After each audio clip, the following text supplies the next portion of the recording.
Welcome back to the Quiet on Set podcast. My name is Lachlan and this is Kevin, and we have a very special episode today. Our boomer Ewan is on a long-deserved break this week, which means Kevin and I are hosting this week's episode of the Quiet on Set, and honestly, we have no idea what's going to happen.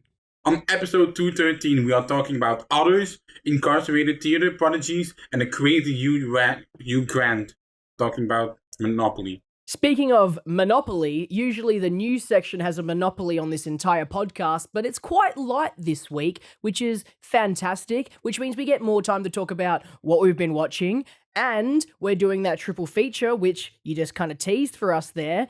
Who knows what's going to happen this week? So yeah, let's roll the intro, which will be Ewan's only contribution to this week's podcast. We are professionals. This is a professional podcast. Yes. Breaking Bad and Better Call Saul. Hello there. Which actually, Did you this get is me gonna a be hat a as bit, well?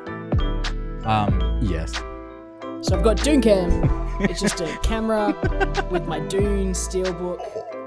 Kevin, welcome, my friend. Isn't this exciting? We're so excited for this week. I'm so excited. This is my highlight of the year. Of the year, my God, that's a lot of it's a lot of episodes we've recorded, and I'm glad this is going to be the highlight of it. Chaos will if it's ever going to happen, it's going to happen this week on the episode, because no Ewan, he's having a week off because he has worked really hard over the past couple years, and you know what? I've had some time off. You've had some time to you don't have to be here every week. Ewan is the backbone of this, and he just needed some time off, and we said, you know what? Why not? Kevin and I are gonna host the podcast this week, and I think as soon as we kind of figured out that we're hosting, we'll just like, yeah, have a week off, yeah, go, have a week off, because this is the week where we're just gonna get to try anything, and I think the first thing I want to try is I want to do the episode backwards. Oh. I want to do the reviews, what we've been watching, and then we talk about the news. I want to do everything backwards to throw off Ewan, because I feel like, he makes a lot of upside down jokes about me being Australian, so why not just do it upside down, I guess? Just play into that. What do you think? You think that'd be cool? You cool with that? You truly want to turn the podcast on its head? That's totally fine by me. Let's go this crazy if you want to. I also have no idea how long this episode's going to be, because we've got 3 interesting films that we're talking about. We're talking about Billy and Molly and Otter love story. We're talking about now I'm gonna go on a limb here. I reckon it's Heretic, but you know what? What did you pronounce it as? Heretic? Yeah. Heretic? Yeah, I'm gonna say Heretic, but you know what? We can both be wrong. We can just get proved by proper English speakers, because obviously Australian English is just not English. And Sing Sing, that's the 3 films we've got this week on the triple feature list, that I'm super excited to talk about. Quickly though, what we should do is we should shout out the Discord, because that thing is popping off, like literally as we're talking. I'm getting a ton of notifications during the recording about people talking in the Discord, because we've been talking for a couple of weeks that we're trying to ramp that up, and I think we're starting to kick that life into it. What do you think? Yeah, like we're getting life into it. Everyone's sharing their Spotify Wrapped. It's popping off. Yeah. Yeah.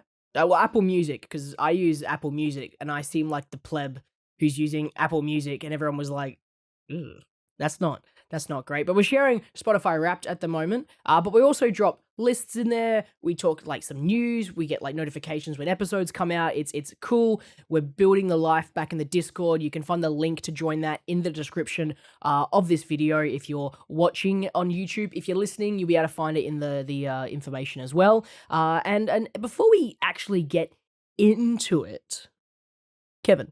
Yeah. Do you know where Ewan is at the moment? I believe he is on the Canary Islands, Cayman Islands, somewhere. Yeah, Cayman Islands. Yeah, Yeah. he's on holiday, and I think that he's getting some time off, which is fantastic. So, him enjoying his time at the Cayman Islands is really nice. Because obviously he had to catch a connecting flight through Dubai, and he spent some time in Dubai racing cars and sitting on top of the I was about to say I was about to say the Mia Khalifa, but it's the Burj Khalifa. Well, there we go. The chaos has started because Ewan's obviously having the time of his life on his time off at obviously the Burj Khalifa, not with Mia Khalifa, and he's well, he could be, we don't know. And obviously now he's in the Cayman Islands, which is fantastic for him. But before we get into it, I think we usually talk about Blu-rays in what we've been watching, but I feel like we should use this opportunity because it's our episode to just talk about some DVDs we've gotten recently, because you've got a collection right next to you right now. I can see it. That's yeah. These are the movies that have arrived in like the past week. It's been Black Friday, so My God. Yeah. I copped some. There are actually still more on the way, but Of course. yeah, because they're incapable of sending, the order at once. So they do every goddamn movie separately for some reason. So yeah, but this is what I got. Have you? Here's a question. Have you ever taken the time to figure out how much money you've spent on your collection? And if you haven't, have you just decided you don't want to ever? No, that's gonna be too depressing to do because especially I'm only four movies. I'm only 4 movies of 2,400 movies in my collection. So yeah, I don't want to calculate. Do you want to shout out any of those new ones there? Do you want to show off any of those new ones really quickly? Any ones that you're proud of? I actually showed this one. Because I've got one, and I feel like I want to show you the one that I got in a minute because I'm super excited. I've been waiting so long to get this, but I want you to show me a couple of your DVDs first. One of the movies I actually watched this week, which is Enough Said. Ewan said like, why the fuck did you get the German Blu-ray of it? Because it's the only version of this movie that has a Blu-ray. So yeah, I'm lucky enough to live in Europe and I can get movies from anywhere. If it has English subtitles, that's all I care about. So yeah, that's Enough Said. A movie where Ewan will be very jealous of because I don't care where he is right now, South Africa or something, but at least I got. Yeah, no, I think he's in South Africa right now. I got Edward Yang's Edward Yang's A Brighter Summer Day. The Criterion has been 40% off, so some movies which are usually like $21 or more are now like 13, which I think is totally fine for a collection.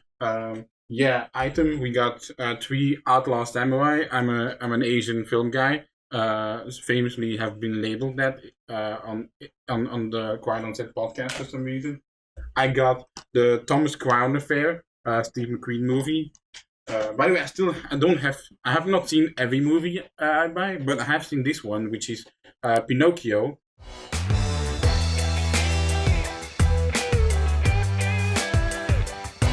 I didn't keep count, but I want to say about 400 films that we just went through. I think it was a spectacular. There's a lot of those films because you know what flies, right? Birds. And you know what birds do to boys? They talk to them, which is why I've finally got my 4K copy. Oh, there's green on it, so the green screen's gonna hate it.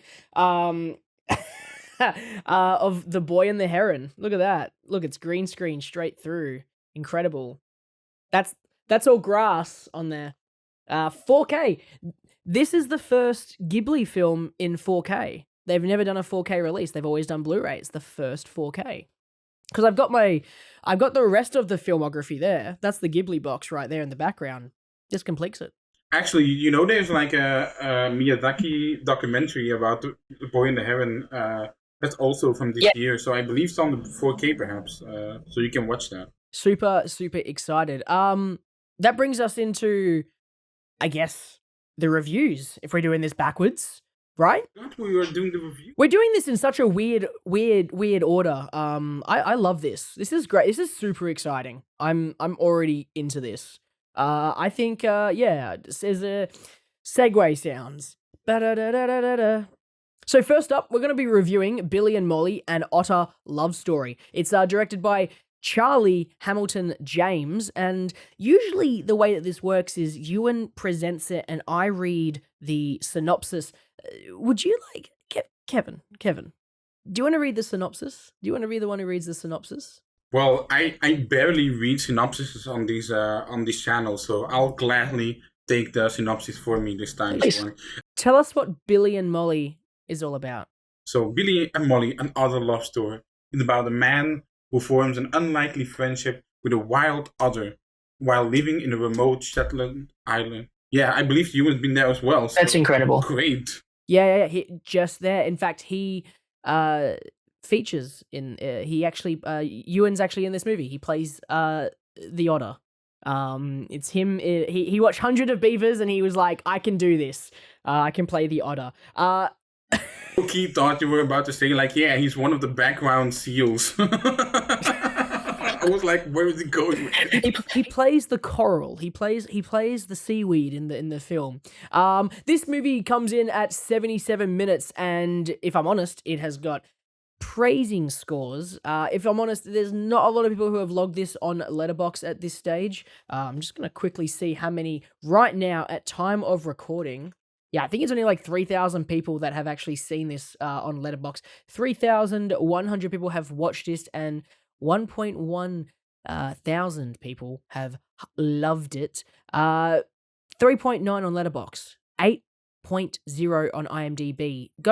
Doesn't have anything on Metacritic, but a 100% score on Rotten Tomatoes. The budget, who knows? How much has it made?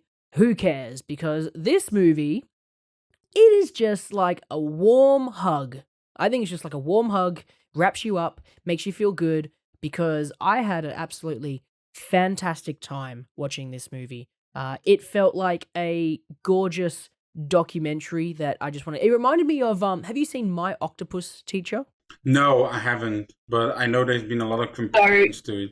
Gave me the same vibes as that. But Kevin, you are the person who introduced me to this film. You showed me a clip of the little otter Molly playing in the ball of like the ball pit full of water, and I was just immediately teary-eyed and just, this is the most adorable clip of all time. So please tell me, what did you think of this? Because I want to hear what your thoughts are first, man. We were both making our 2024 catch-up list, and I was scrolling to what came out this year. Obviously on Letterboxd you can rank shit by like average rating, highest first, just to see like what are people rating highly. And I came across this movie, Billy and Molly, Another Love Story, and I was immediately intrigued because an other love story, it kind of sounds like fan fiction or something, right? But as I went deeper into it, National Geographic, and I obviously saw that Letterboxd backdrop, which was the otter in that bat full of plastic balls, and I was like, I need to see this. So I watched it, and you know how weird it is when you're making your catch-up list and you watch a movie 2 days after, and it's immediately sourced to your highest ranked movies of the year.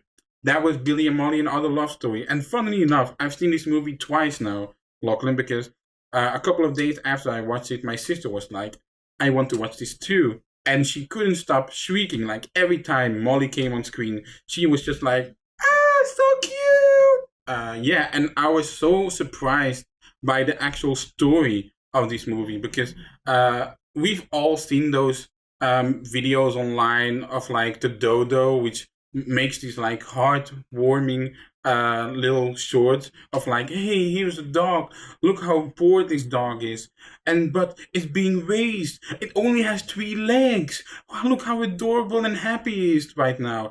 We've all seen those videos. At the end I was like, this is a level above it. This is like 5 levels above those videos, because it has gorgeous cinematography. It is very much structured like an actual coming of age film, weirdly enough. And we got an absolutely adorable man called Billy, who takes care of this otter. And this isn't like a handsome fella. I mean, he's handsome in his heart, but yeah, it's so beautiful. And I don't know, what did you think about it? Did you watch it with anyone? Look, man, no, I watched it late at night by myself on the couch, and I loved it. It was gorgeous. I agree with everything you said. The cinematography is up there with some of the best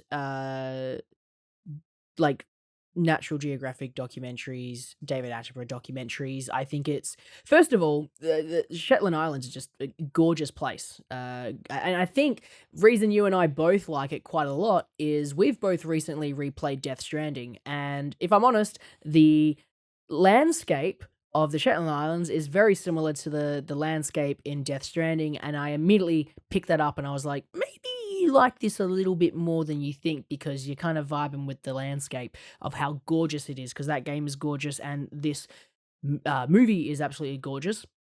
I think as well that the natural progression of, you know, how it goes through the seasons, it's all pretty. Like even the winter time with the snow, it's a completely different environment, and then the ocean just becomes absolutely huge with its waves, and it becomes rawly. It's such a gorgeously shot documentary, and I think that it's interesting because you get these little blips of color like the balls. Like it's a very bland environment, then you get these pops of color. Like on the poster on Letterboxd, you've got the wellies that Billy is wearing. They're just bright yellow. So you get these pops of color, and that is what Molly is in Billy's life, this pop of color.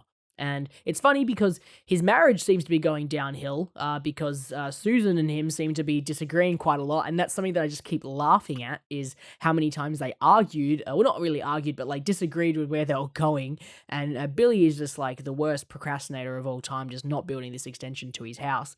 But it was one of the perfect setups, one of the funniest jokes I think I've seen in a documentary in a long time, with the building of the small house for Molly, because he builds a small house for this otter that he, but by the way, in terms of like narrative, the first half of this movie is pretty much him building this relationship with this wild otter and learning, because Billy has no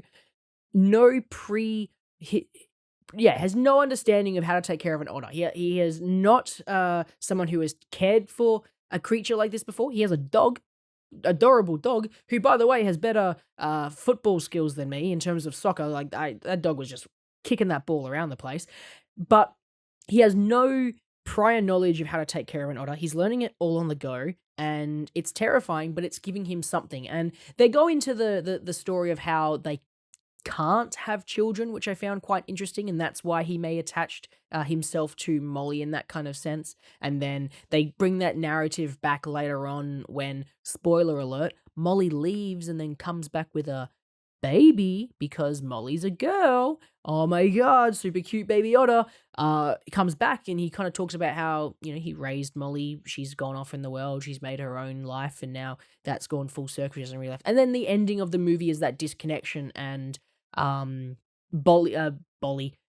Billy entering Molly's world by going into the water, going underneath the water. And I think that out of all of the sequences, I unfortunately think the final underwater sequence isn't the prettiest. I think that the water is just too dirty. It doesn't look pretty at all when they're trying to make this whole mystical wonderland kind of thing. But other than that, I think the rest of this is just absolutely gorgeous, fun, fantastic, cute, adorable, everything. And I don't know where you were able to see this, but for me, it was on Disney Plus in Australia. So you got Disney Plus, and you have a sneaky little a virtual private network that you can switch on and make it an Australian virtual private network, then you can catch it on Disney Plus in Down Underland. Yeah, and you know, funnily enough, you are a dog owner now, Lachlan, and a lot of people have been complaining about how neglected the dog of this couple is, because he's like focusing on this otter, and this dog is just being on its own with the football you talked about earlier. And finally at the end, he kicks the football for the dog as well, so the dog isn't neglected anymore, and this otter is free. She's out in the world now, as if the otter is going to college to teach her baby. And obviously the house he builds for Molly is also one of the cutest things you'll see this year. And again, like, this is just a very normal couple. At some point when he's in the snow, I imagined him looking like Ebenezer Scrooge for some reason. When Molly is out there, and he's just a bit more sour. in life, but I absolutely adored this one. What score did you give it, Lachlan? So man, I think this is where I'm going to get the hate, because I am not raving on it. I just think it was a good documentary. But I've definitely had documentaries where I've had, more of an interest. I felt more connected, and I just feel like it was cute, adorable, but I never really connected with it. And I think going back to My Octopus Teacher, I definitely feel like I connected with that a little bit better. In terms of where they were coming from. For this, I gave it 3.5 stars. Oh, okay. It's not a bad score. In fact, that's a positive score. I just think that I've seen better documentaries before that were a bit better in terms of structure for me. And yes, while this is a very pretty documentary and then there's a very cute story, I completely agree with what you say about this feels like a movie made from a dodo Facebook post about how this man fell in love with an otter and became its best friend and then helped it, yada yada yada. It felt like that, and for me, that's cool, but I just didn't vibe with it as much. Yeah, it gets 3.5 stars. Why? What did you give it? You're gonna give it 5 stars? You're gonna give it a five banger? Here we go. 6 stars. 6 out of 5. No, I gave it a 4.5 out of 5. It's a 9 out of 10. Woo! A lot of good documentaries this year, which I also gave a 9 out of 10. So it's a good year. Can I ask then? Because we're going to talk about this when the news comes up in a little bit, so it's a bit of a spoiler. But where is it standing right now in your top of 2024? Where is this currently sitting right now? I am currently in the midst of making set list. It has not been put on the list yet. I can see. Oh, okay, right. So normally people do top 10, top 15s. I do a top 24 of 2024, and I can definitely that Billy and Molly and Other Lost Story will be on there in the top 24. Okay, so it's at least in the top 24. I'll be honest with you, I don't think this is making it into my top.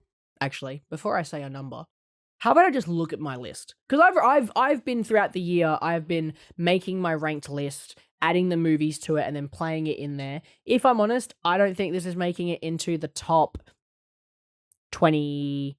Gonna hurt me. It'll probably fit somewhere in the 21 to 30 range. Oh, I don't mind that. Yeah, I think it's definitely going to be somewhere in between all of these movies, because I feel like I could rewatch this, where a couple of these movies I definitely don't think I could rewatch. If I'm honest, actually, if I'm honest, it might be more in the 30 to 45 range. Now you hurt me. Now I hurt you, I know. Actually, you know what? No, hang on. 30. It's somewhere between 26 and 35. I definitely think it will be probably in the 31, 32 spot. All right, cool. So instead of slapping you, I'll just give you a firm grip on your shoulder and be like, insulting me. Well, you know what you can also tell me in that case? You can also tell me what you would double feature this movie with. What would you, if you had to watch this movie and then follow it up with something else, or you wanted to prep yourself into watching this movie, what would you suggest to our listeners of the Kevin and Lachlan Spectacular episode whilst Ewan is away in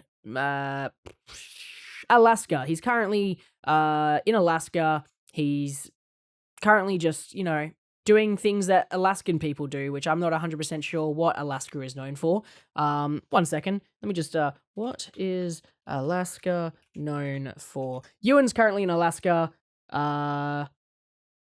doing, 1 moment, please, everybody. Stunning landscapes. Okay, that doesn't really help me. Glaciers. He's currently, looking at glaciers, and going, man, I haven't seen one of these before.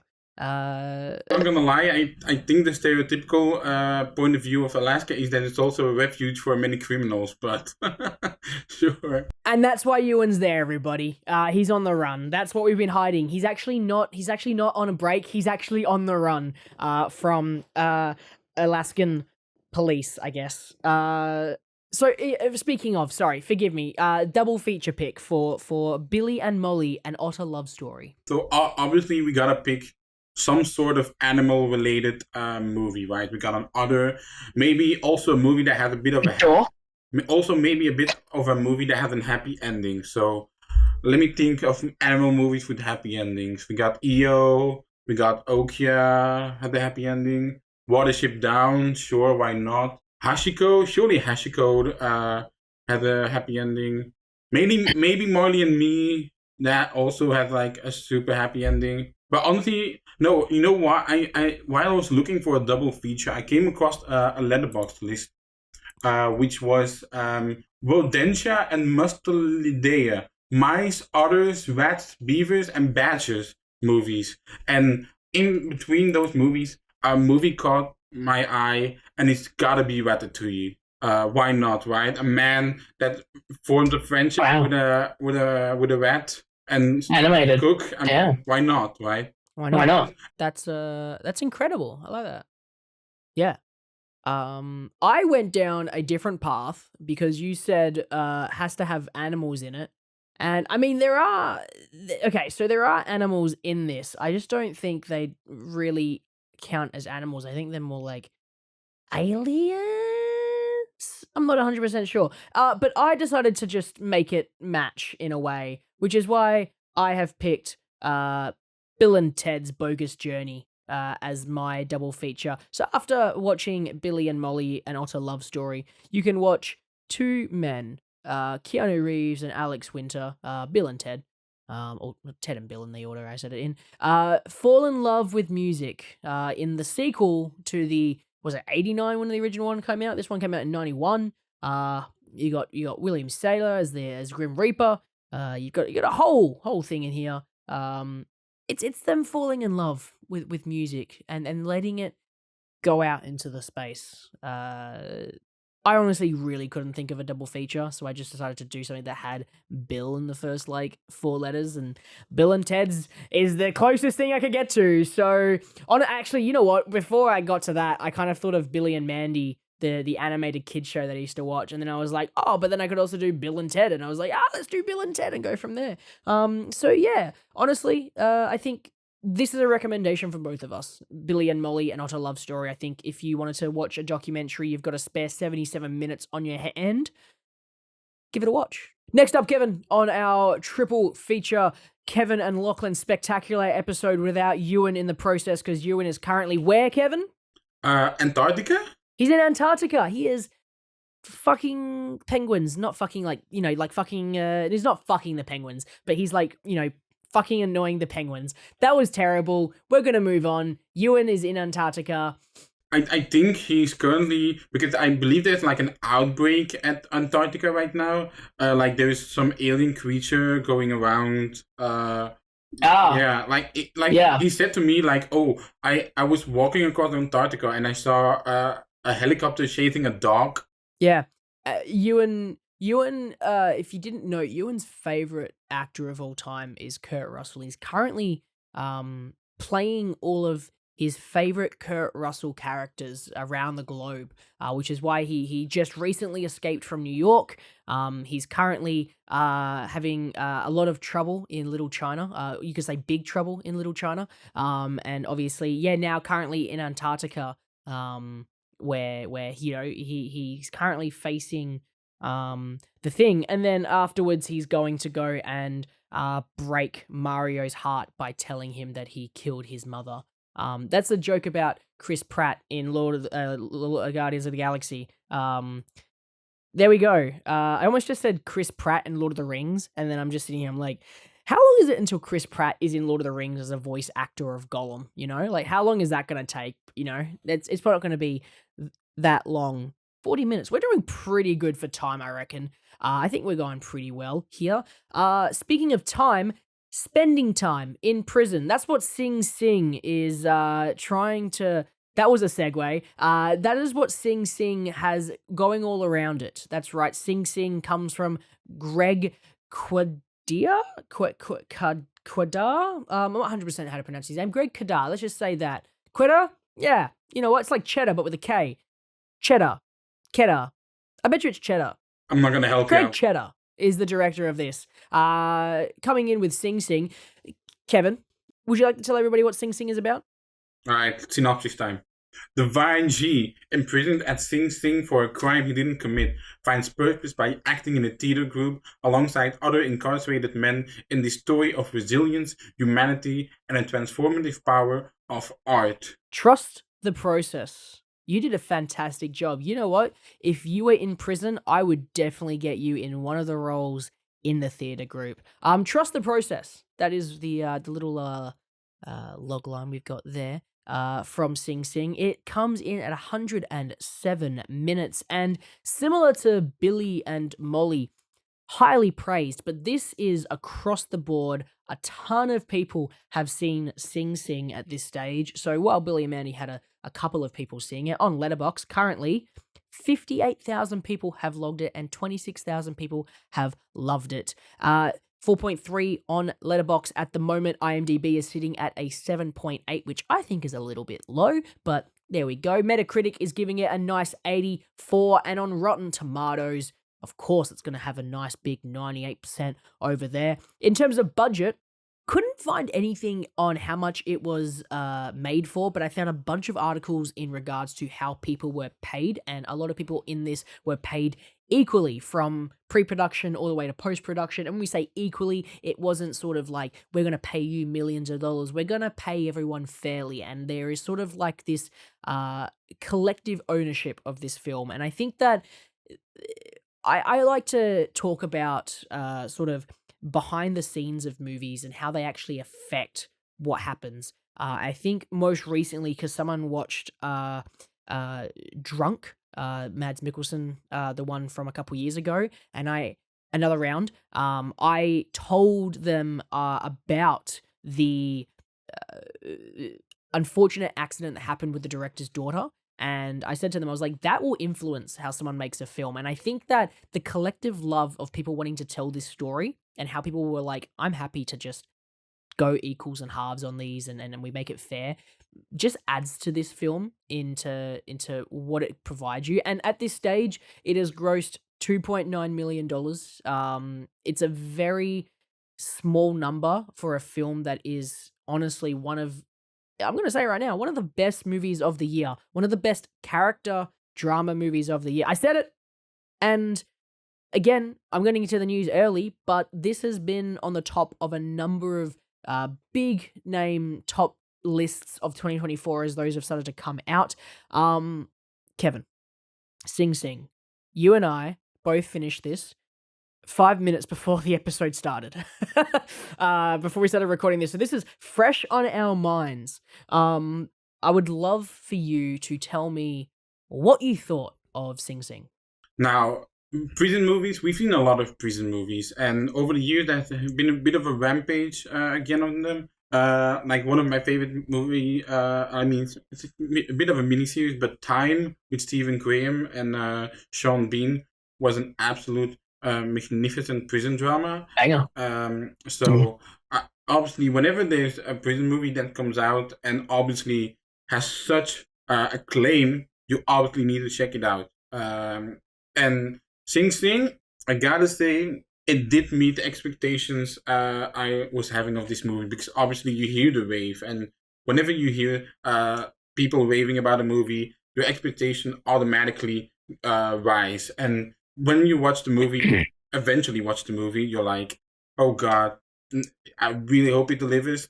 And it delivered. Colman Domingo was absolutely fantastic, but for me the MVP of this movie is Clarence Macklin, because he's not to sound like hip or anything, but his aura in this movie is really admirable. This tough guy, and at some point in the movie they say, oh, it's easy to act angry, it's easy to play anger, but it's tougher to play hurt. And that exactly summarizes his acting performance for me personally.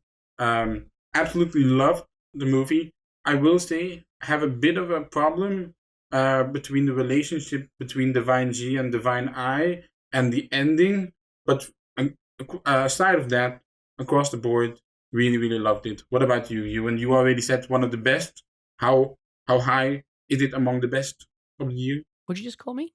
Huh? Did you call me Ewan? Did you just call me Ewan? I didn't. I swear I just caught you.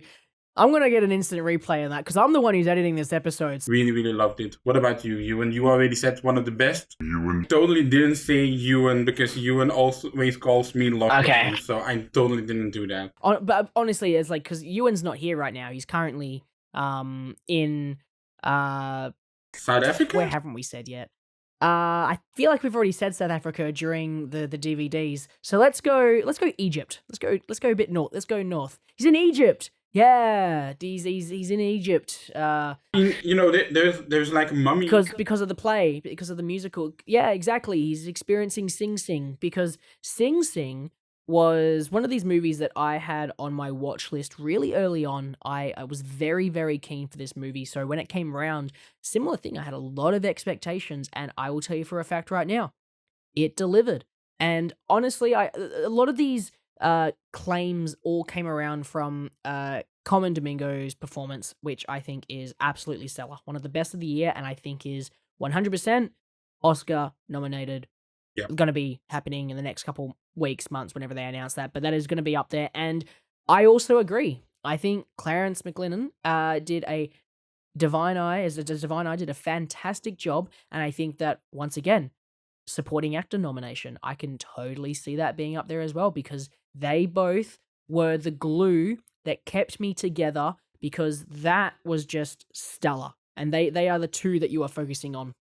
I, however, was absolutely surprised by the visual presentation of this film. I think we talked about cinematography in Billy and Molly, but I feel like when it comes to the drama side of filmmaking, there's a lot of interesting choices, and with this film, it did two things visually for me, which I absolutely loved. The first things first is how the film is shot. Handheld and then locked off on sticks. And it is handheld for the majority of the film, and occasionally it will jump onto sticks, stay still, and it is usually during dramatical performances and monologues with characters, and that makes you get locked in because it's a prison. It is going to be rough. It's going to be hard. It's not an easy gig to be in prison, especially in a US prison. The US prison system, whilst I may not know a lot, I know it's pretty fucked.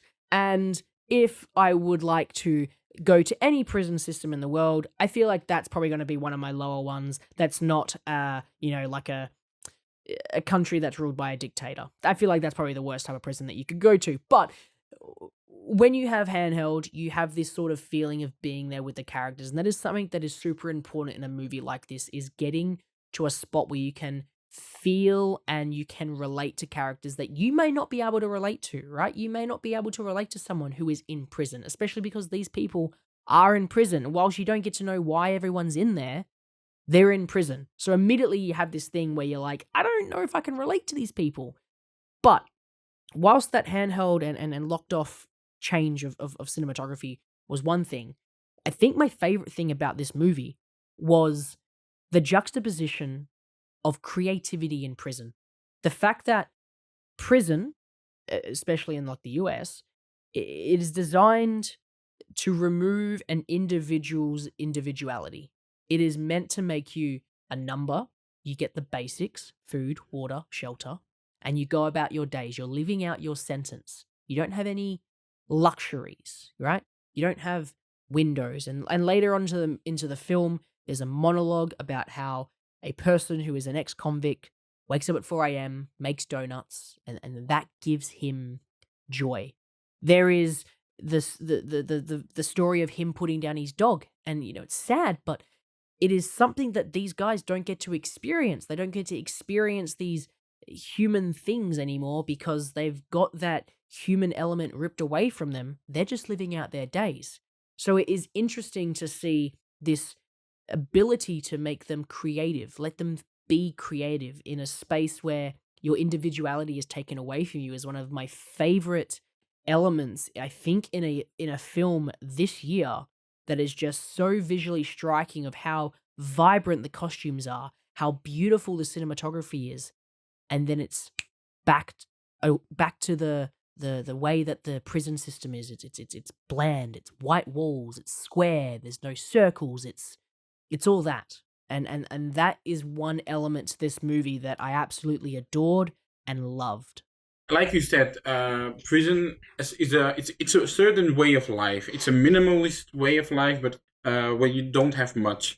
And I will especially compliment you on the cinematography, especially the warmth this movie radiates in its lighting.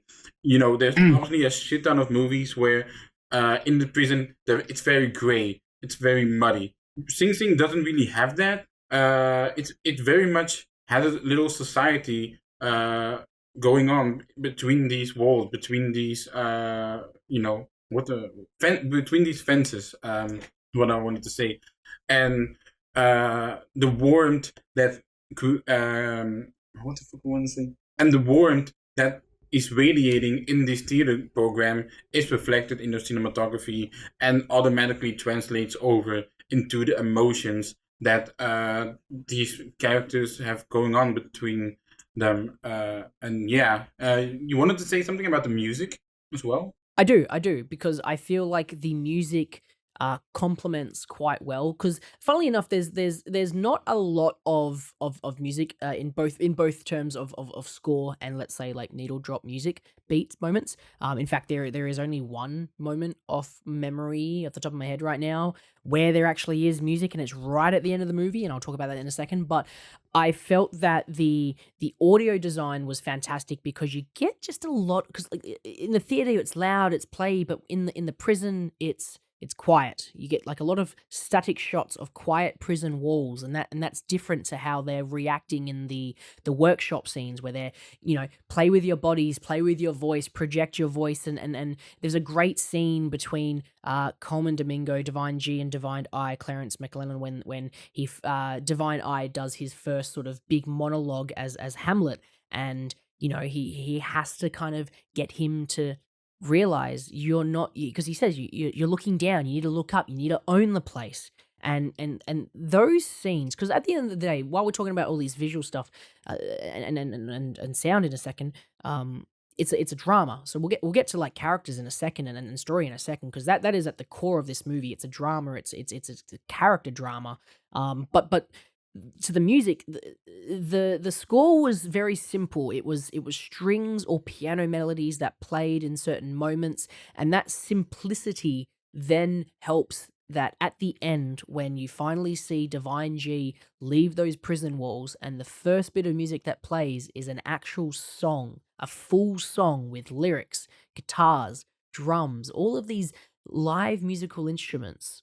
That is the first needle drop song, and it's such an impactful moment when it comes to audio as well, because you've only ever had these simple melodies of strings and pianos, and then you get a song when he leaves. And I feel like that's a great indication of his creative spirit sort of being confined by the restrictions that he has within the prison walls, to then having the freedom of a human being to then to pursue his goals. But that's all I've really got for music. Do you have anything on music, or do you want to get to characters? Because I feel like that's the core of this movie, eh?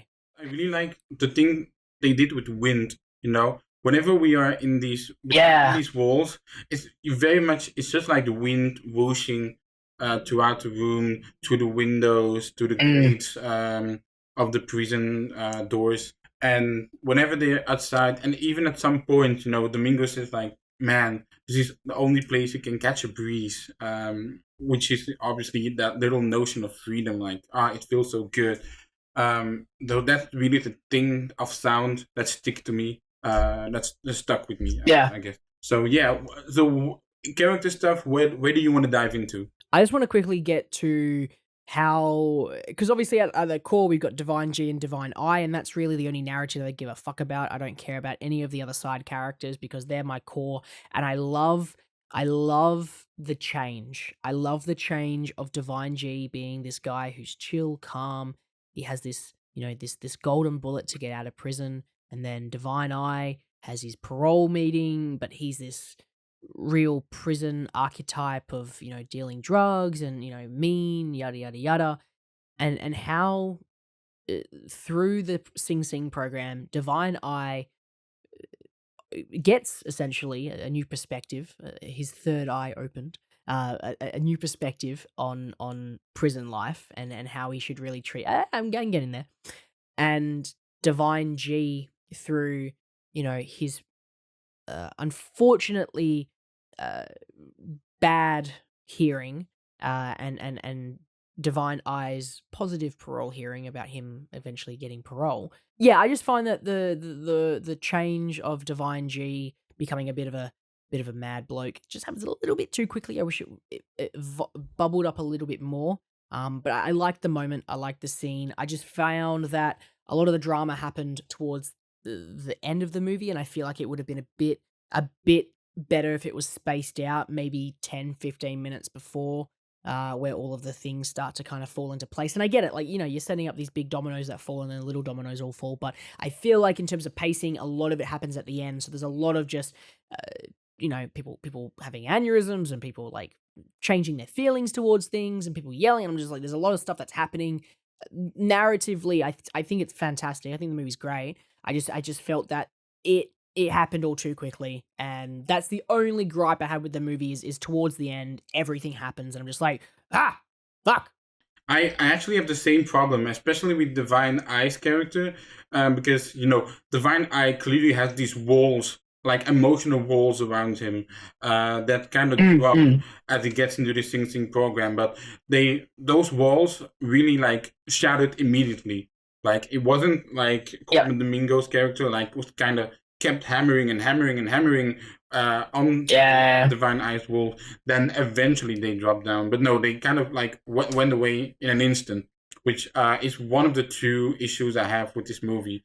But again, that issue kind of makes up with how great Clarence Macklin's performance is, because and like initially you don't really care about it because you want to see more of this guy. But in hindsight, that is one of the two issues I have with this movie. And like you said, their relationship is the glue of this film. But obviously, the movie has a lot of real stuff to pluck at and incorporate into the story, because this Sing Sing program is actually real. The people that are portraying these characters, most of them are actual incarcerated people who have or are participating into this program. So the movie has a lot of great stuff to integrate into the story, but the glue is what makes this movie stick. Yeah, dude, agreed. Anything else? I don't think I've got much else to talk about with Sing Sing. I'll maybe talk a bit more at the end. Obviously, recently the news came out that one of the actors in Sing Sing was actually exonerated for wrongful murder after like 27 years, well, 24 years, but 27 years after he first was convicted, which once again kind of hammers the point home that some programs like this really keeps a man sane despite his potential innocence. And one other issue I got with the movie is obviously spoilers. Clarence Macklin gets a letter which is very thin, and Colman Domingo gets a letter which is very thick, which is obviously telling of what information is inside the envelope. And I thought when they first showed the footage of Sing Sing, I thought that was actually kind of the perfect ending of the movie, because in my mind, Domingo will keep trying and potentially eventually get exonerated. But obviously, after they first show footage of the actual Sing Sing, they cut back to him getting out of prison, which is a very emotional moment that I wouldn't necessarily scrap out of the movie. But in my mind, it was like I would have liked it more if I knew he was still in prison, because it felt a bit like a Shawshank Redemption type of moment, which I didn't think this movie needed for me personally. That's my only other issue, despite the ending still being very heartfelt and emotional whenever they inevitably hug outside of the fence. But that's the only issue I have, despite the rushed relationship between Macklin and Domingo. I don't know what you think about the ending. I thought it was fun. Again, I think it's a little bit all happens very quickly. I have no quarrels with the ending. I actually quite liked it. Again, I think it's because of the music coming in, and I was happy with it all.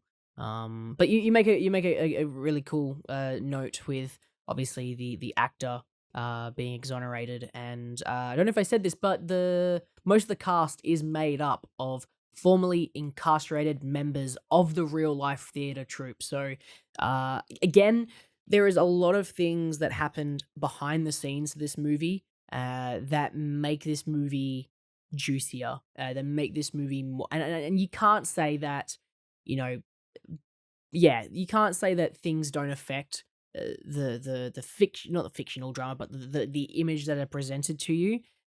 Because I feel like knowing this information, not knowing this information beforehand, makes you go, oh yeah, cool, great movie. But once you learn that it's made up of those actors, this recent actor who got exonerated very recently, spent 25 years in jail. All of this just adds this movie. Quickly, maybe also one of my favorite moments of Sing Sing. Oh, here we go. Is when Domingo has I knew it was something else. hearing, and whenever the woman questions Domingo, saying like, "Are you currently acting?" That I got chills during that moment. That was a very impactful. That was good. That was a great moment. That was my favorite moment of the entire movie, because when and that probably will be his Oscar clip if we have to, go down that route. But that would be my Oscar clip for Domingo. Yeah.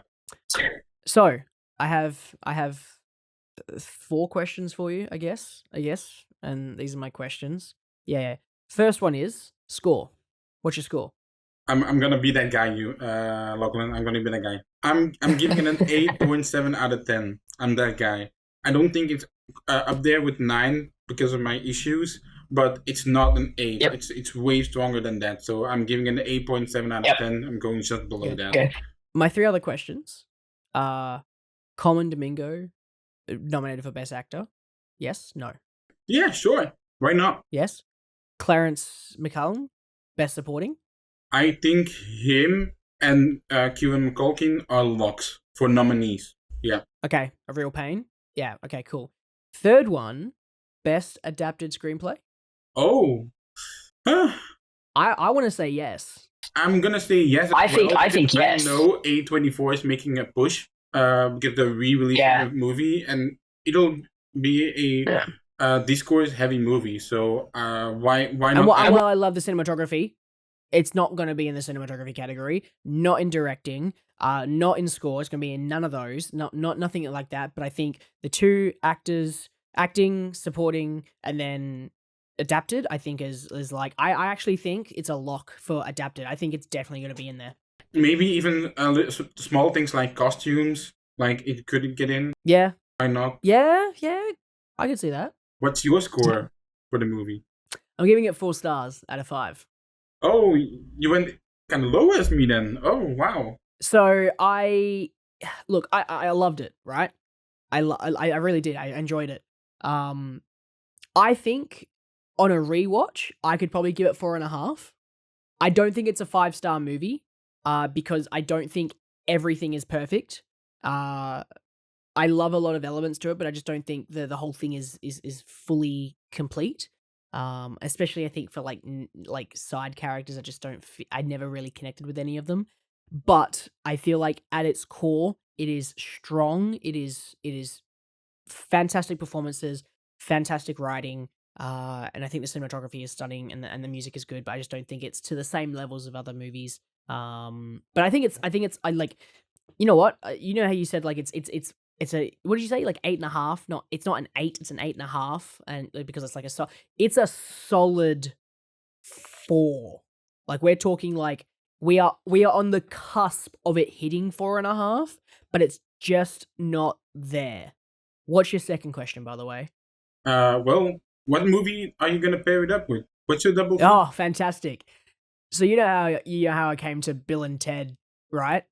Yeah. So I thought prison, dramatical performances. Right. Yeah, I'm noting down. Yep, and that's all as far as I got. So I'm doing Prisoners. Denise Villeneuve. has to be less sophisticated thinking than the Billy and Molly, but Yeah, well, guess what? My brain hurts after doing the Billy and Molly one, so I went very simple on this one. oh man. As far as I got. Your double feature? My double feature, I couldn't pick because there was this movie called The Mustang, which is also about a program which incarcerated people are training horses.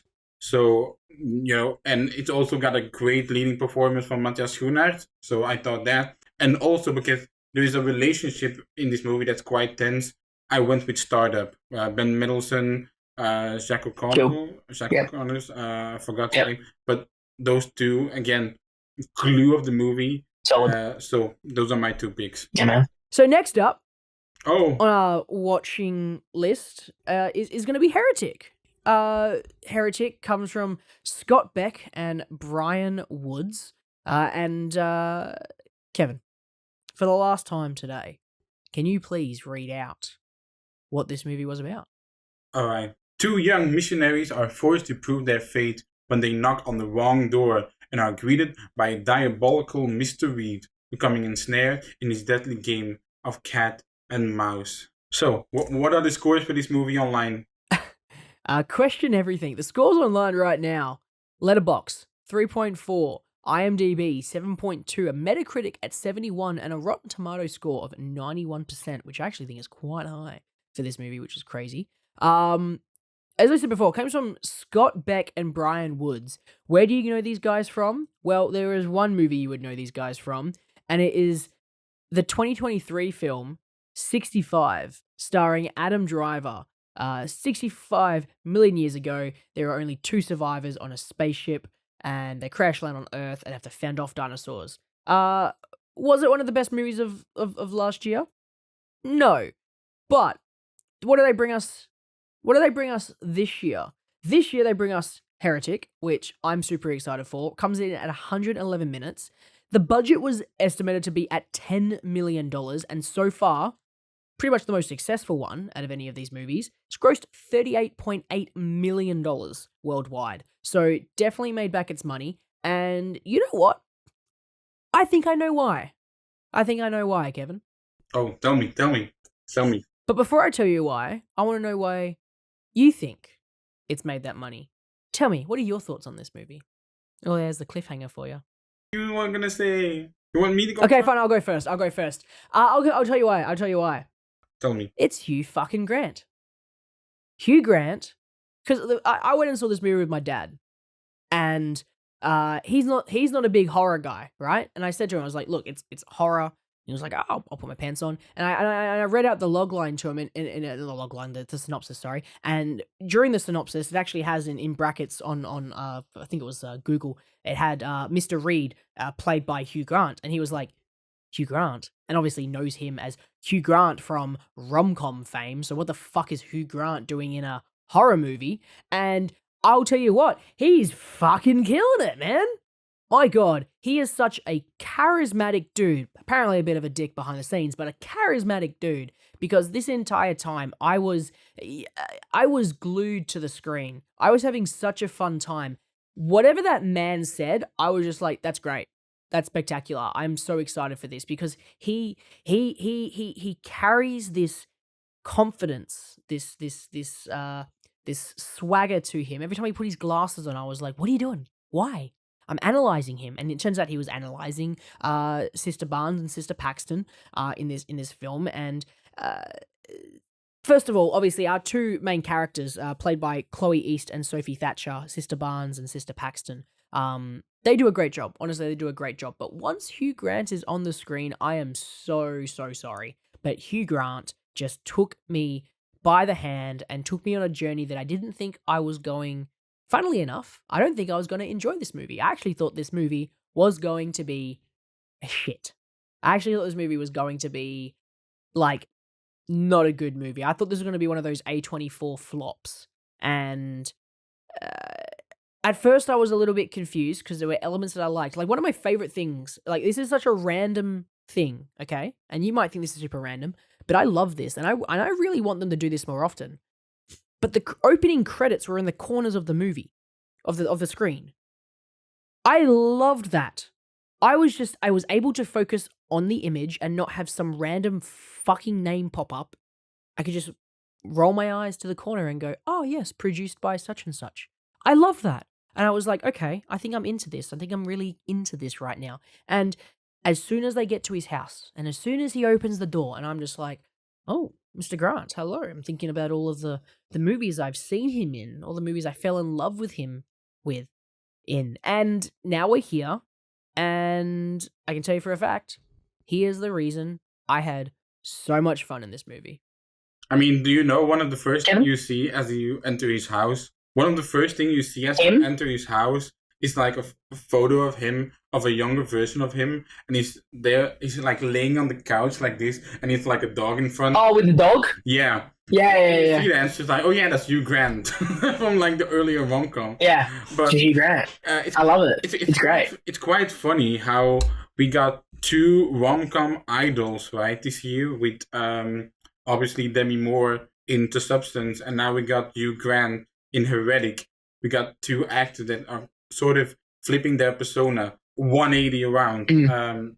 Yeah, and like you said, he carries his back. I honestly think he almost broke his back carrying in this movie. Because if he does not like put in any effort or like go for it, this movie totally fails. And that's not to like that's not like, you know, throw mud in the face of the other actresses, which are very serviceable to me, but it's Hugh Grant's show. And without him, this movie would be like a 4-star movie, I'm not gonna lie. I think that there is a different timeline where some no-name plays this character, but the fact that it's Hugh Grant adds a whole nother element to it. It's I don't know how to exactly describe it, but the fact that it's Hugh Grant is just a very interesting element, honestly. And I think it's a weird one to also describe, but blink twice with what's his name, Channing Tatum.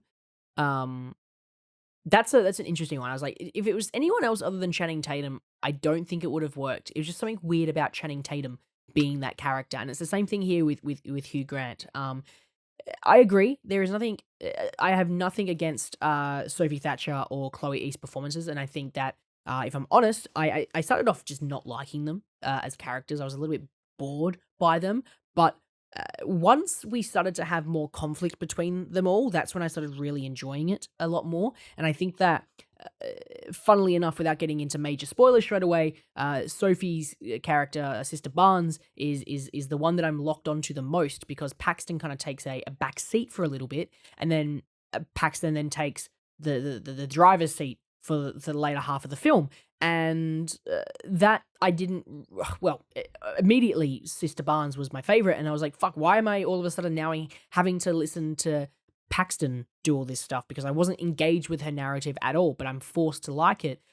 And then I'm actually enjoying it. So it's kind of interesting, because I didn't like where the story went. I kind of wanted it to be more cat and mousey and less sort of like, because it all happens within one space. And I kind of thought there was going to be a little bit more to it than like 2 to 3 rooms. And later on in the movie, you go deeper into a cellar and there's more rooms. And I can tell you for a fact, there is nothing creepier than those other rooms with religious artifacts. There is nothing creepier than little things hanging down. Like think of it as True Detective Season 1. Like True Detective Season 1 is not a scary TV show at all, but once you start getting into a cult and cult-like symbols, that's when things start to get uncomfortable. And that is where the movie, I think, falls for me, because I was really liking like what they were going for, but then it kind of got a bit too much. It was just like, why are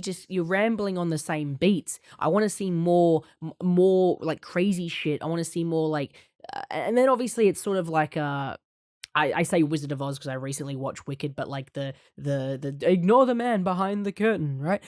Because he's the one who's pulling all the tricks, and he's a magician. Like the trick is revealed how he does it, and where they went with that narrative, I got a little bit pissed off with, because I really wanted some fucked up demonic. Like I wanted him to be like at the end of the day, all of these religious figures still have one true religion, and I was thinking that true religion was actually going to be like a satanic cult. Like, no matter what, there's always one Satan, there's always one bad dude, and he is the same in every single story. And I thought that is where he was going to go, in the sense that we always try to get to God, and each time our religious figures are a little bit different, but there's one true religion, and it's the same person in every single religion, and it's, like Satan. That's where I thought it was going to go, and I thought it was going to be like he's like got satanic powers or whatever, and that's where it was going to go, but it ends up just becoming this sort of, power, like control is the true religion, which, depending on your upbringing, I don't know about you, Kevin, but I was raised in a household that didn't force religion onto me.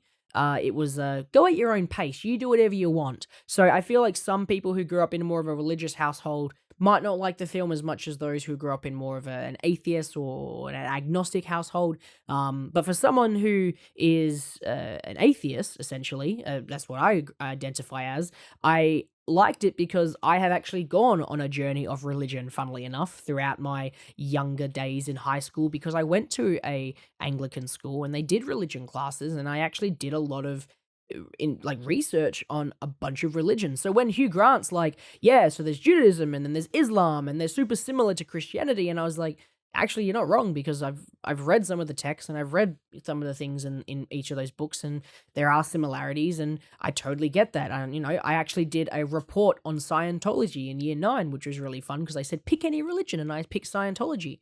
So there was elements to this that I really enjoyed because I have like a personal attachment to it in some sort of way, not in like a that kind of way, but like in a way where I've gone through a similar journey in real life. And as I said earlier, back behind the scene things affect how you respond to a movie, and for me that was that. But at the end of the day, the one thing I just want to say about this movie, no matter what, because I don't think there's anything technically that I loved. Like I found the cinematography. Like I don't think the cinematography had an identity. I think it had an identity crisis. It was trying to do a lot of different things. There was symmetrical shots and non-symmetrical shots.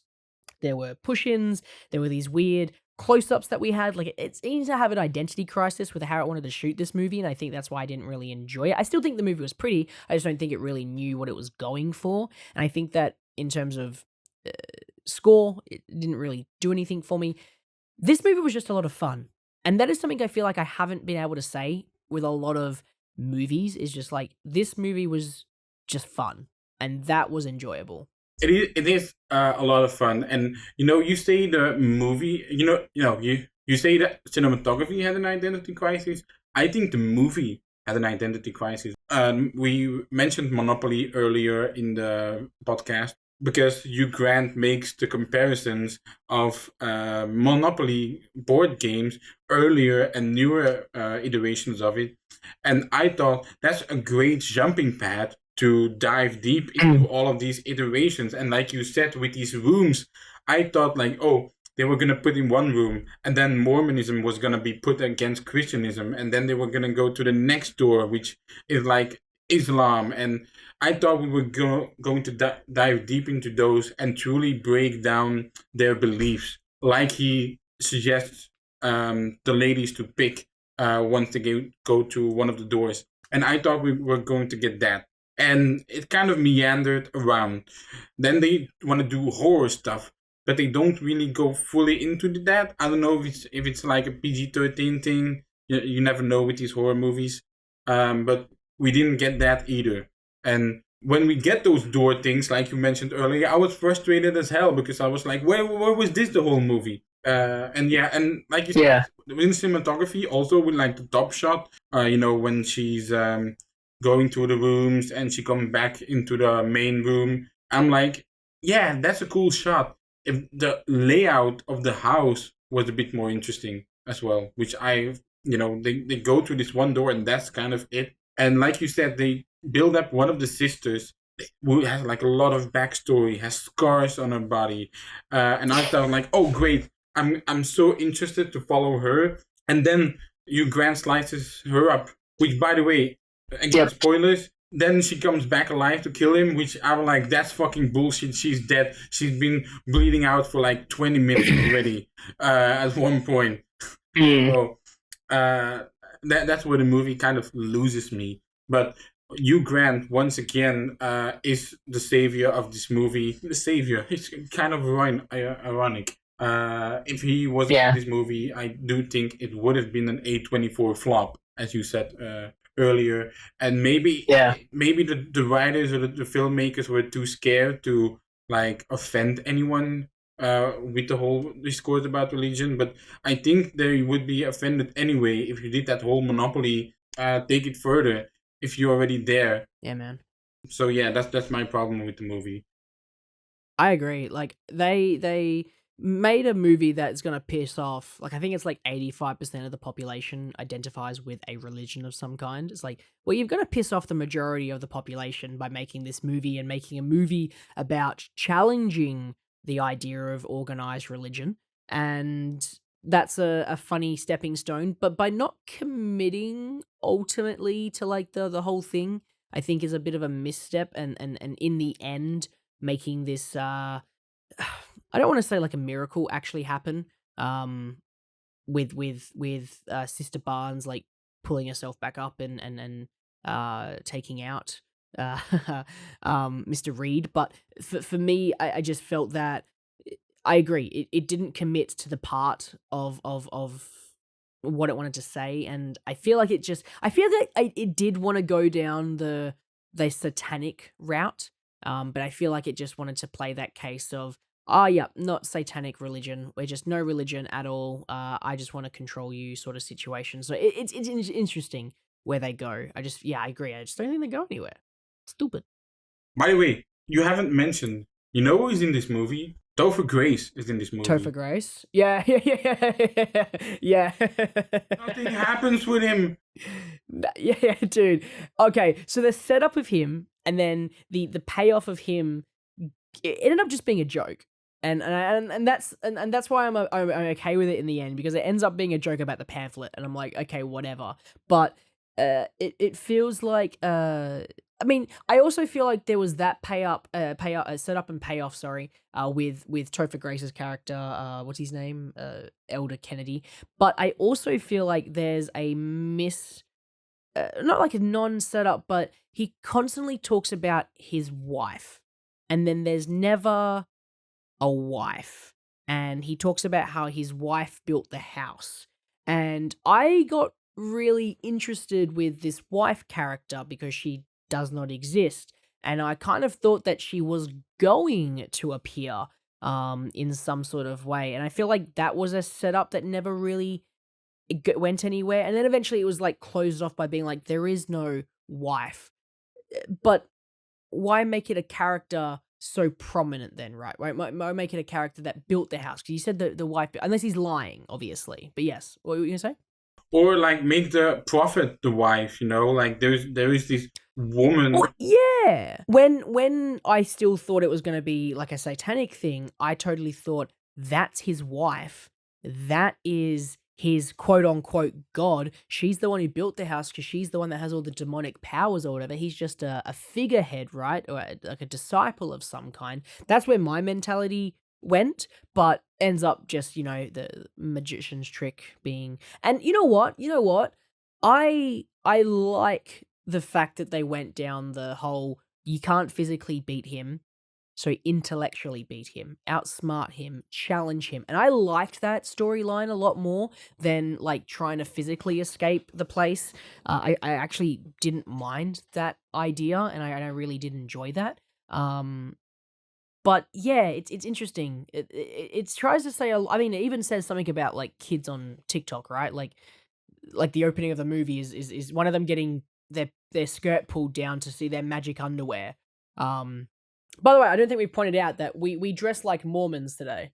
That's why we have that's why we dressed up to tell you about our Lord Ewan, who is not with us today. He's currently I believe he's residing in the Vatican. Bigger place. He's currently in Vatican City. Yes, he's currently talking to the Pope about Conclave, which was actually our backup if we couldn't see Heretic, or if I couldn't see Heretic this week, Conclave was going to be our next pick as like a combination pick, which I think is an also interesting pick about religion, because I feel like it does also say a little bit about at least one form of organized religion. But yeah, the two movies have in common. At the end, obviously the message of the movie of Heretic is like, oh, religion is just basically having control. And I do think Conclave does that better than Heretic, funnily enough.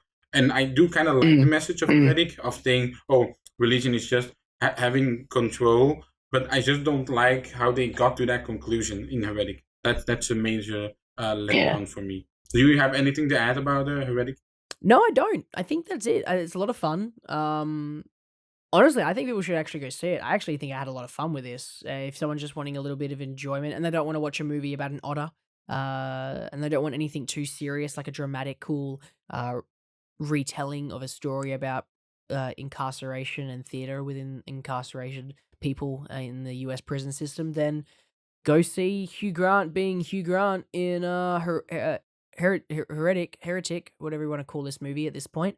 Because yeah, I had a lot of fun. But Kevin, what would you have to pick as a movie to follow up this?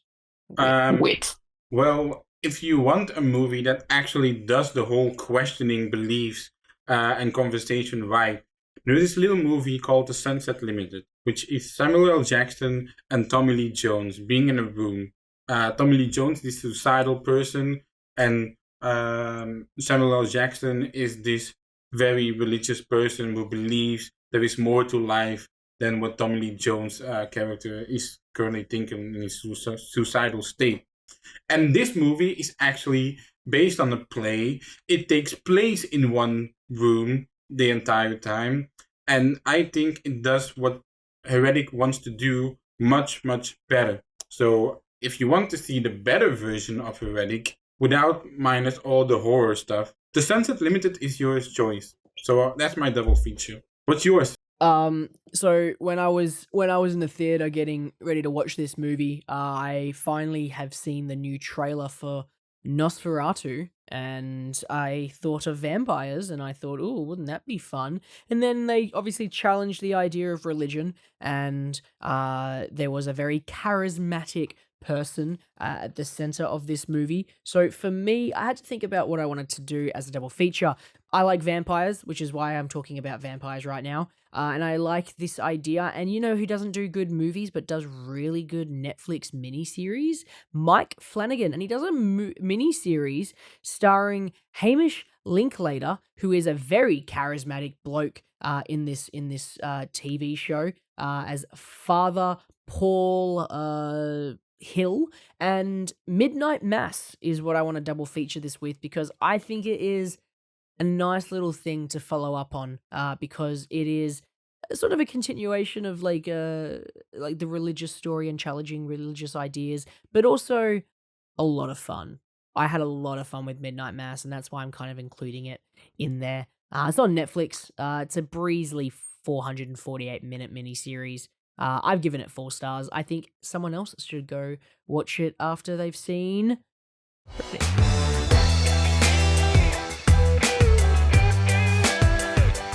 Quick News. Kevin, you're the one who curates Quick News, and this week you are the one who is also presenting Quick News. This is exciting. This is very Inception-y. Yeah. Every week I go to the news 1 hour. That almost takes me maybe even more if there's a shit ton of news. But again, we're in December, so news is a bit light, as we earlier said. Every news outlet is coming out with its own top 10, the best movies of the year. We got 2 of those in the news, but let's get to it. Stop spoiling it. Let's get straight into it. You start us off. You kick us off here, mate. Right. Robert Pattinson is saying the pauses in between the Batman films means he could actually retire by the 3rd. He also got mistaken as a Twilight actor that stopped doing movies after said franchise. Fallout Season 2 has begun filming. Mandalorian and Grogu, which is set to release in May 2026, has finally finished filming. And Fantastic Four, which is coming out in July 2025, has also finished filming. And Marty Supreme, the Josh Safdie and Timothy Chalamet, has also finished filming. The AFI announces the top 10 of the year. Always great to look out for their list because they're a great measure for the potential Oscar nominees. The National Board of Reviews names Wicked the best movie of the year. It also announced a bunch of other winners, such as, again, John M. Chu as Best Director for Wicked, Daniel Craig as the Best Actor in Queer, Nicole Kidman for Baby Girl as Best Actress. Francis Ford Coppola appears again in the news, saying he's apologizing for starting the Hollywood's sequel obsession, saying he's embarrassed. Adam Somnia sadly passed away. He was the Oscar-nominated producer, longtime first assistant director for Steven Spielberg, Paul Thomas Anderson, and Ridley Scott. He was 57. 20th Century wins the pre-holiday bidding war for Edward Berger, his last film being Conclave, and Austin Butler's time travel film The Barrier, based on Macmillan Hedges' short story. Jude Law says he misses the era of mid-budget movies. He says it's the heart of filmmaking. Oh, look, every week AI pops up in the news. Well, are you afraid of AI? Don't worry, Kate Blanchett is also afraid of AI. She fears AI will be incredibly destructive to the entertainment industry. She's deeply concerned. Quiver Distribution acquires the action thriller Cleaner, starring Daisy Ridley and Clive Owen. Samuel L. Jackson elaborates a bit on his recent Oscar comments, saying, well, it's an honor to win, but he disliked that it's generally a contest you didn't volunteer to be in. Now, we had some new projects announced this week, such as Tom Cruise, who will star in a supernatural thriller, Deeper, directed by Doug Liman. Deeper is about an astronaut on a deep-sea dive exploring a newly discovered trench. Soon finds himself confronted by a sinister and dangerous force.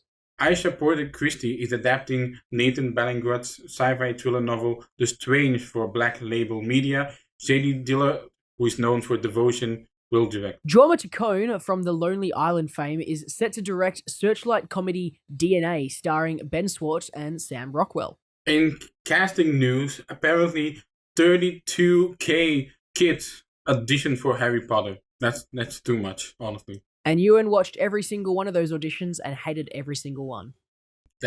I can verify that fact. The Hunt for the Golem writer wants Viggo Mortensen to reprise his role as Aragorn in the film.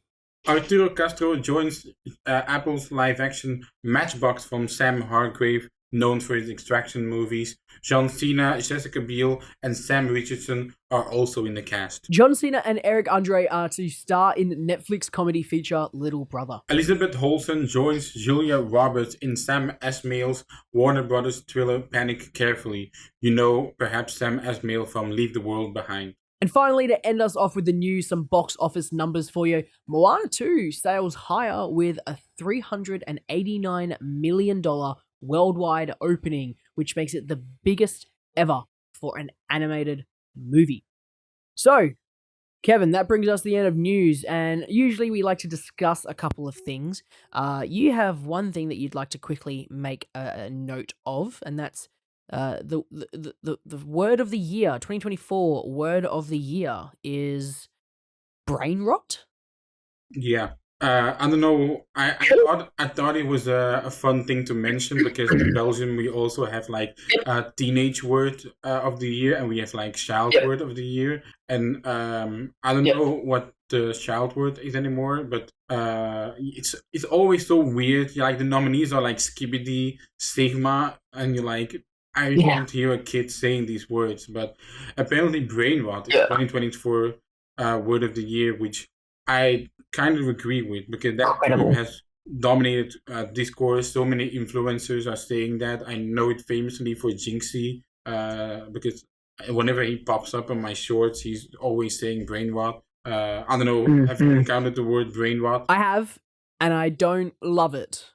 But also, I don't use it, so I don't really know how to use it. But you know what? I could figure it out. I could. But we'll see. I don't think it's a word that I'll catch on to anytime soon. But something that we'll catch on in the coming weeks is top 10s of 2024, and we've already got a couple that have come out. AFI announced their top 10 of the year, and that top 10 is Anora, The Brutalist, A Complete Unknown, Conclave, Dune Part 2, Amelia Perez, Nickel Boys, A Real Pain, Sing Sing, and Wicked. And this is one of the many lists I have seen from the big places kind of coming out, because most of them have seen the big ones this year. I think the last big movie that people wanted to kind of see before they made these lists would have been Nosferatu, but that has finally had its press screening, so finally everyone can kind of start making their lists, and with these lists we can kind of start seeing, all right, cool, where are the Oscar nominations going to go? And shocker, we kind of already guessed where they were going to go, and these lists are just reinforcing that. I mean, of the AFI list, of the AFI list, I've seen 3 I haven't seen. I haven't seen A Complete Unknown, I haven't seen Nickel Boys, and I haven't seen Wicked yet. Which one have you seen? I have seen Conclave, Doom Part 2, Sing Sing, and Wicked. So I haven't seen most of them. But to be fair, most of them I haven't been able to get a hold of. Anora doesn't come out until Boxing Day for me. I don't know when The Brutalist is releasing. A Complete Unknown, I'm not sure when that's releasing either. And I just haven't gotten around to seeing Amelia Perez, Nickel Boys, and A Real Pain yet. But I do know that I've got a Jewish film festival happening in Perth very soon, and I know that A Real Pain is screening there, so I'm hoping to catch it then. But other than that, yeah, I've got, honestly, a couple of them weren't on my watch list for 2024, because I know I can't actually see them for the year. I have to see them next year, but I kind of add them into the list because I'm allowed to have late 2024 lists because I live in Australia, and Australia gets movies late, which is stupid as fuck. But yeah, look, I it's one of the lists that I'm making. I've currently got like close to like 60 2024 movies in there at the moment that I've currently got in position, and you'd be surprised how high up Borderlands is. It's incredible. It's not higher than Billy and Molly and Other Lost Story, is it? You'll have to wait and see, because you know what's higher than anyone had predicted? Moana 2's box office numbers. I don't think people saw this coming that hard for the box office numbers, especially to beat Inside Out 2, I think, is actually quite crazy, especially with how far away. When did Inside Out come out? Inside Out came out in 2015. Yeah, and then okay, so 2015, and Moana 2 was the same year, wasn't it? Or Moana was the same year, I should say. 2016. So it's been the same time in terms of time frame. I actually thought Inside Out was a little bit sooner than that, but Moana 2, $389 million. You said something at the start before the recording. You said that it was going to hit like 700, you reckon? By the time this recording is out, it's probably already around 700. I believe it's soaring that strong. That is wild. I also believe I read that Disney now has the 3 biggest domestic openings. Maybe, I don't know if that's true for worldwide, but that obviously being Inside Out 2, Deadpool and Wolverine, and now Moana 2. So look. At the moment, Moana 2 is currently sitting at 439 million.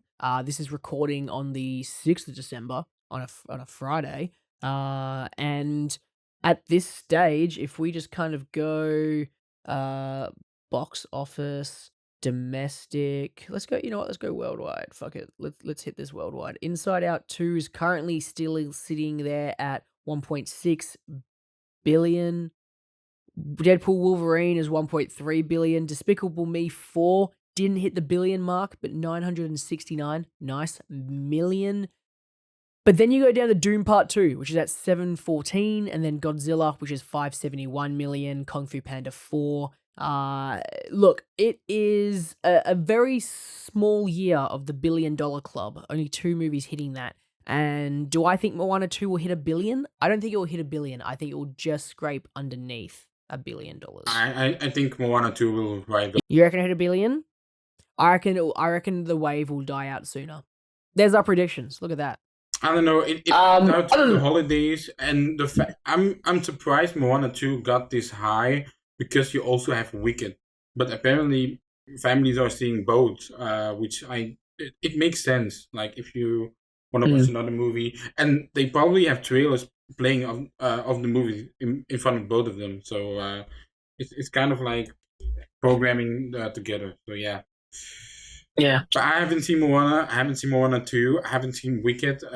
So I guess I'm not part of the Glicket and Wicked. I don't know what's a good name for Moana and Wicked together. Moana? No. I don't know. I'm gonna stop now. Yeah. No idea.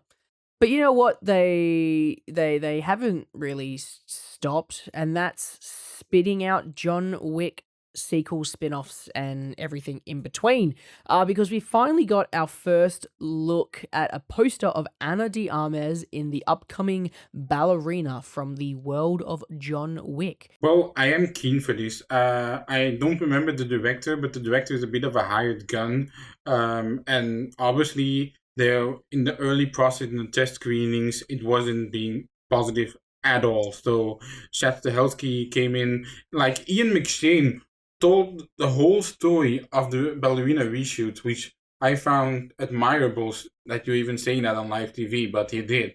And so I am looking forward to it because they're doing actual quality control. Like, oh, this isn't good. We need to make this better. So if they're going to shape the project up in a better shape, then great. I look forward to it. They have high standards. So why would I not look forward to it? I literally have a John Wick poster right behind me. Look.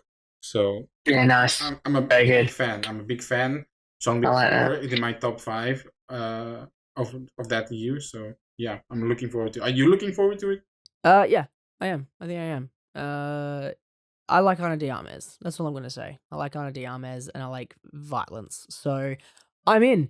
And you know who's not in? I think a lot of people for this next trailer movie, and that's the Snow White trailer that finally released. Disney's Snow White, which is the live action remake of the very famous animated Disney movie Snow White and the Seven Dwarfs. And this time they've cut the last part of that and they've just made it Disney's Snow White. Because obviously the most embarrassing part about this entire movie is that it has dwarves in it, a mystical creature. What do we think about that? Well, we're not a political podcast. We're here to analyze trailers and movies and what we think. And all I want to say is I don't care whether you have real people or you use CGI people. It won't hide the fact that Gal Gadot can't fucking act. And I don't care what she's in. I'm not sold on this. Why are we focusing on that? Why can't we just have a CG villain? Because I feel like it will do a better job than what Gal Gadot is going to do. I feel like that's the conversation that has to be had right now. I know people are talking about how Rachel Zegler's gone on about, you know, the white princess trope and then the white savior trope about this movie. And I think that there are very important conversations to be had. But those are for political podcasts. We're a movie podcast. We're going to talk about the acting. We're going to talk about the cinematography. We're going to talk about the music. And the one thing we have to come back to is that Gal Gadot can't fucking act. Gal Gadot can't fucking act. And that's the problem we've got in this movie. We're not a political podcast. We're a movie podcast. We talk about movies. We talk about what they are going. And people obviously talk about all elements to it. Like there are political sides to movies, right? I mean, you've seen The Apprentice, right? That's a political movie. And the thing is, this movie is getting all the hate for, first and foremost, using CGI characters instead of just hiring people who have dwarfism. And if I'm honest, yes, that's an important conversation to be had because that is work for people who sometimes just get put into stereotypical characters, right? Like Peter Dinklage, very, very famous actor that has this condition. And guess what? 9 times out of 10, he's playing a character in a mystical movie. Or the Russo brothers make him really fucking large. Like, either way, he gets stereotyped. Yes. Then you've also got Rachel Zegler, who is talking about all of the whitewashing and of the princesses and the white savior tropes. Yes, very important conversations, but it doesn't come back to the main topic of conversation about this movie, and that's the fact that Gal Gadot can't fucking act. Yeah. What do you think of the trailer? Well, again, I also got all this, knowledge about the production. Like, I know that they had to CG the entire environment around Rachel Zegler, and the people, the dwarves in the movie are actual people, and they're just, reintegrating the CG characters into it, even though they're actual beings there. So they're just making the whole thing more expensive. I also know there's a bit of tension between Rachel Zegler and the villain of this movie, played by Gal Gadot, because Zegler is he's pro-Palestine, and obviously Gal Gadot is a bit pro-Israel. But of course, we're not a political podcast. We are just looking at this trailer from a. We're just making a point that there's a lot of political drama around this movie. But the conclusion of this trailer is, Lachlan, say it with me, Gal Gadot can't fucking act. Exactly. I think that's the best note to end on in this podcast, to be honest. Yeah. So you know what? That brings us to pretty much the end, which means there is one last thing I have to do, because I'm usually not the one who does this. Usually it's Ewan. It's the new releases. It's honestly quite a slow week of releases this week, but there are two big ones kind of releasing in wide. On December 11th, we have The Green Knight re-releasing in IMAX theaters. Try to catch that, because it was one of my favorite movies from a couple of years ago. And then on December 13th, we have so many movies launching. In exclusive release, you've got September 5, you've got limited release of Nickel Boys, which was on the top 10 of AFI's list. The Man in the White Van is getting a limited release. Filthy Animals is getting a limited release. Dirty Angels is getting a limited release. And then in wide release, you have Kraven the Hunter.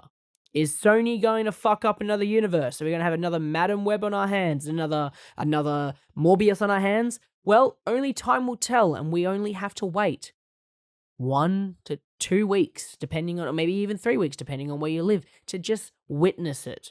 Don't look at reviews. Just go and experience whatever this is going to be in theaters and enjoy it. And if you don't want to go see that, when maybe, and I think we could probably confidently say this is probably going to be a better option to go see if you want to see something good, Lord of the Rings, The War of Roham, or Rohim. I think I butchered that name. And in wide releases along with And in wide release along with Kraven the Hunter, you've got The Lord of the Rings, The War of Rohirrim, which I'm super excited for. I probably butchered that name, but I'm not going to go for another redo. That's what's releasing this week coming up. I'm editing this podcast this week, which means who knows what's going to happen. Maybe everything's different. We already did this episode backward. Kevin, do you want to reflect with me for a moment? How do you think it went? I think it went great. Obviously, Ewan isn't. I think I had a great time. And I don't care where he is. Like I think he's in New Zealand because he wants to watch the actual landscape of the Lord of the Rings before watching the new one next week. Yeah. Which is animated. We should do this more often. I think we there's good energy here, and depending on the movie, it can only go up. So yeah, I had a blast. Yeah, I think we had a great time. I think that we are in the 2 hour and 15-minute recording time window, and we still have a decent amount of energy because for whatever reason we just vibe. We're just vibing. We're not brain rotting. There we go. I used it. At all. And I'm just trying to figure out, because obviously the way we end these episodes or podcasts is usually, Ewan will do the outro and then I say something at the end. So I want you to get ready because I'm going to do the outro part. I'm just kind of giving you that preparation. And I don't know what I'm going to say. There's literally no script for this. So I'm about to freestyle this and we're going to see how we go. Because I feel like we should do this in one take and one take only. And whatever it ends up being is the take we're going to have. No, this is perfect. We're not doing a redo of this. Absolutely not. I do not want to do any more recording. I want this to be it. Okay. So you got to figure out what you're going to say. And we'll get this, right? Shit. All right, you got time because I've got a bit of an outro spill. Okay, I've got a bit of an outro spill. I think I've got ready. Okay, ready? So that brings us to the end of the Quiet on Set podcast, the special Lachlan and Kevin spectacular episode where we host and Ewan's not here because he's obviously elsewhere in the world in the one of many locations that we have said today. Which one is he actually at? He's pretty much just at home, just relaxing. None of these magical adventures. A bit like The Secret Life of Walter Mitty. That's the kind of idea that we've kind of had for Kevin on this episode. As I said earlier, we're kicking off the Discord, so please join the link in the description to join the Discord. We're pumping out some content in there. If you like this content, subscribe to the channel on YouTube. We are releasing a lot of videos every week of reviews, watches on like older stuff, like we recently covered Moana 2. Ewan and Connor covered that. We're also going to be doing obviously top 10 lists going into the future, so subscribe for that kind of content. If you want to listen to us coming soon. If you want to listen to us on the platform of choice, please subscribe to us on Apple Podcasts, Spotify, all of that. And if you don't mind, leave us a review. We would love to hear what you think, and we would love to see what it pops up in the Spotify Wrapped, because we recently had that come through, and the stats are wicked. And obviously, follow us on Letterboxd. All of our information is in the description. Join our HQ account that you can subscribe to on Letterboxd. We post stories on there all the time about articles and things like that. And finally, the most important part of this outro. Yeah. Wait. Oh my god. I'm getting breaking news now. Ewan has died, which means I can come back next week, right? Right? Join us next week where Ewan may not be here again because he's dead. And it's me and Kevin again. All right. Bye, everyone. Peace.